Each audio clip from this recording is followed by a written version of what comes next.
Now, how is it that you go about once the school year gets going? Obviously, you've got that first game at the end of that first week of school. It is going to make your practices a little bit harder to schedule around the school than it is during the summer. How do you go about doing that? In the summer, you've got all that free time, whereas during the school year you don't. How do you plan around that? Sure. It just looks a little different in the school year is really what it comes down to. In the summer we do have a little more latitude there. Typically we work out in the mornings or the evenings. We kind of give the guys the choice there, and the same thing with our camp that we do in the summer and things like that. Even now into doubles, it's nice. We can kind of pick and choose the times. We'll have lots of morning practices. We'll also have a couple night practices out on the field under the lights to get the kids used to that. And then once school rolls around, next week, then it's after school every day. We've got some coaches out of the building, so it works out well that the kids get out of school. We give them a little bit of time to get ready, get out on the field. By that time, all the coaches are there, and typical early season schedule for us is, we're going to start at 3:45, 3:50, right in that area. And with the varsity, early in the year, we're going to go till 6:30, 6:45. You're just refining things. You're practicing things over and over. You're getting some new things in each week. And then as the season goes on, practices typically get a little shorter. The kids are more comfortable with things. You don't have to rep them quite as much. Is it difficult for you to change your system at the end of a year where you have different personnel coming through? You have different players, different talents, different styles within the players. From a coach's perspective, is that difficult for you to revamp and change that year in and year out? I wouldn't call it difficult. The thing that we usually do is, again, as I said, after the season gets all taken care of, the coaches typically take a little bit of time off, a couple weeks, and try to get away from it a little bit, clear our heads, and then we come back together. We look at the kids that we have returning, the kids that we lost. We try to anticipate what our strengths and weaknesses will be. And then, every coach's playbook, what you see on Friday night is not everything that's in the playbook. Right. You've got to kind of pick and choose what you're going to run based on who your opponent is, and again, your strengths and weaknesses and things. That can change, literally with one play. A kid gets hurt, a kid that was really adept at one particular thing, and now you've got to adjust a little bit. So each year, that's kind of the process. We try to have a foundation that always stays the same. Philosophy and principles that are always going to be there. But then, if you don't adjust to the kids that you have, then you're not going to get the maximum out of the kids. Before we go, we want to thank you for coming in today. We know you're right in the middle of doubles. You've got one. You had one practice early this morning, and you're going to have another one after this. And of course, you're getting ready for the season.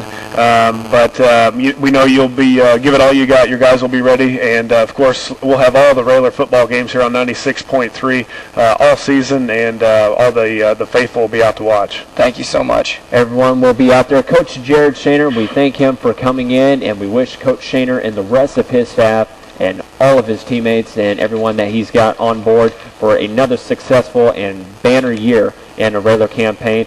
We will step aside, take a commercial break, and when we come back, we will have some of the folks from the Christian Village on here with us. Stay tuned. We'll be back in just a minute. Out at the Christian Village, and we are going to turn to one of the ladies who is in charge out here at the Christian Village. We have Marcia Cook on here with us. Marcia, thanks for having us out here today. Well, thank you guys for joining us. This is a great opportunity for our residents, and just to have you guys a part of us.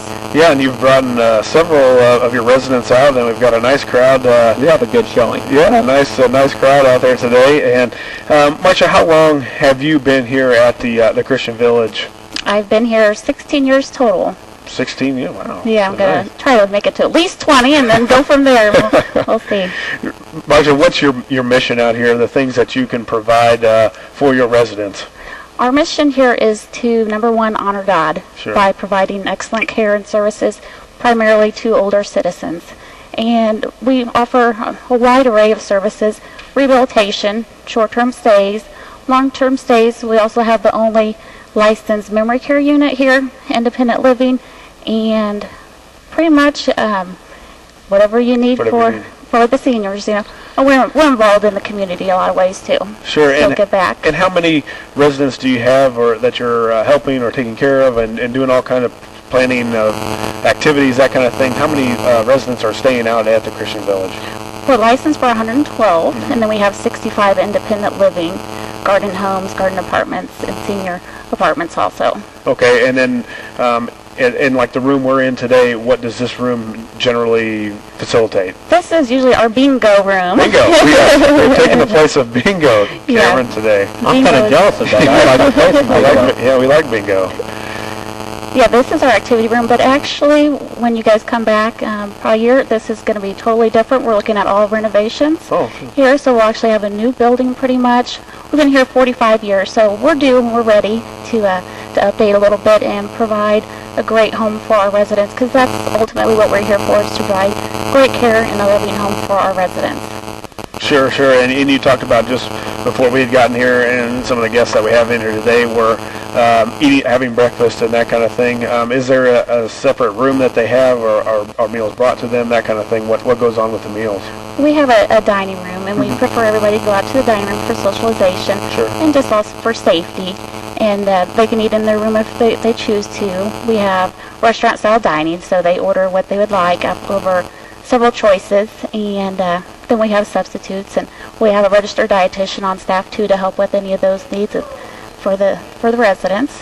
What are some of the perks that you provide here at the Christian Village as opposed to some of the other alternatives that are out there? We're the only faith-based retirement community in Lincoln. So having a Christian home, a loving, compassionate care is what sets us apart. And it's also probably nice that the residents are able to get together, they're able to socialize with each other, kind of network a little bit, and it probably helps them out. Oh, absolutely. Absolutely. And we're a CCRC, which is a continued care retirement community, meaning if they live in the independent living and something happens, they need some rehab, they're able to come over here, do some therapy, and they return back home. So we're doing a lot of those services now also. How many nurses do you have on staff and healthcare providers? Oh, how many nurses? I know we have over 100 total for all the staff. Right. A lot more than what I was thinking. Yeah, we have a large crew, and we're very fortunate since we're non-for-profit. We're able to build a staff very high. Good. Okay. Also, if someone is looking for a retirement home or looking for a short-term or long-term stay, how do they go about getting in contact with you? Just give me a call at 217-732-2189. Ask for Marcia Cook or Julie King, and we'd be happy to help you out. Marcia Cook or Julie King, those are the names to get a hold of.